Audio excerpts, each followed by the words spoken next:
There has been growing outrage around the world since a video emerged showing African migrants being sold as slaves in Libya, some for as little as $400.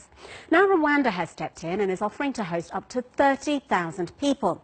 The country's foreign minister says Rwanda's history of genocide means it cannot stay silent when people were being sold like cattle. Ivory Coast and Cameroon have also been repatriating some of their citizens who made the journey to Libya. Tamsin Ford has more. The Sahara Desert may appear lifeless, but thousands hope it's the road to life.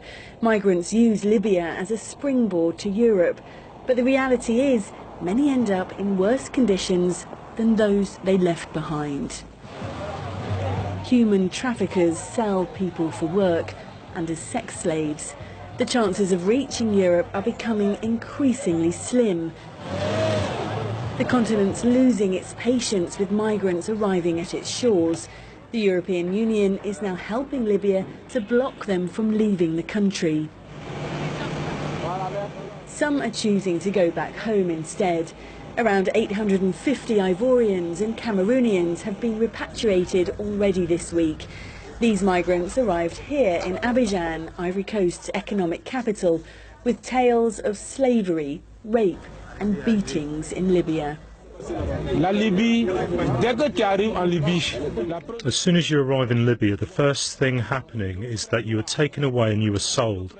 Our black brothers from West Africa, wherever you are from, a Malian, a Senegalese or any other nationality from the West, even an Ivorian, you are sold for what? For about 1,000 dinars. When I was going to Libya, I went through Mali, Algeria, and then I arrived in Libya. And I can tell you, Libya is hell. I don't encourage anyone, any Ivorian, to go to this place, because it really is hell. We've lost our brothers and sisters. I advise all Ivorians not to go there. Nearly 200,000 African migrants passed through Libya last year, mostly from Nigeria, Ivory Coast and the Gambia in West Africa, and Eritrea and Somalia in East Africa. The government of Rwanda says it's willing to take in 30,000 migrants stranded in Libya. It says its own history of genocide means it cannot stay silent. But Rwanda is a small country. Thousands more will remain trapped in Libya. These people may have escaped the horrors they experienced in Libya, but thousands more will still make the trip. No amount of government-backed repatriations will change that. The Ivorian government condemns these out-of-date practices currently taking place in Libya. It's about black trade, to call it by its name, so it's important that the Libyan authorities take their responsibilities. On a visit to Paris to meet the French President Emmanuel Macron, the chair of the African Union Commission said more needs to be done. We must do something about the crisis in Libya, because the situation in Libya is unacceptable. Things need to change, because it is not just a threat to the Libyan people, but for the whole continent. Footage of the slave markets has caused outcry across Africa. The United Nations says the auction should be investigated as possible crimes against humanity. It's the annual African and European Union summit here next week, and this issue will be what everyone wants to talk about. Tamsin Ford, BBC News, Abidjan, Ivory Coast. Well, Rana Jawad has been following this story and she joins us live from Tunis. Rana, I know that the EU and the African Union are going to be talking about this issue at a summit next week. What actually can they try and get Libya to do?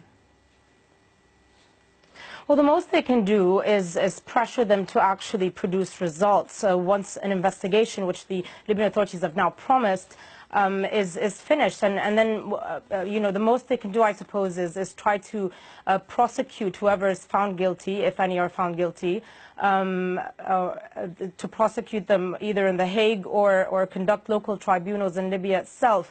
Now, today, the Libyan authorities in Tripoli, which is the internationally recognized government, remember there are several governments in Libya, have condemned again the recent investigation that revealed the slave trade in Libya. They say they're investigating it. They've promised that whatever, if it proves to be true, they will bring perpetrators to court.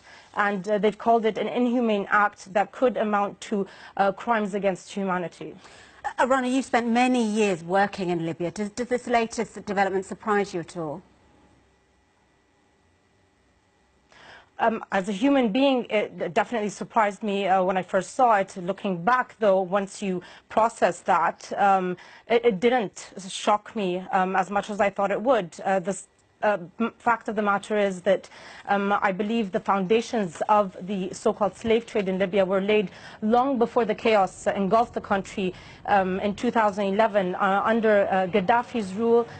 All the migrants I spoke to would tell me that the Libyans that they worked for, especially in fields like farming and in construction particularly, would confiscate their passports. There was limited freedom of movement.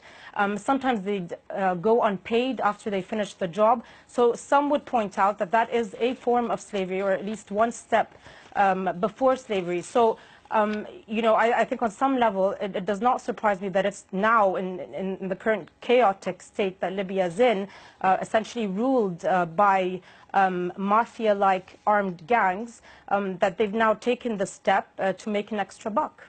All right, Rana, a really, really terrible story, but thank you for bringing us up to date with the latest.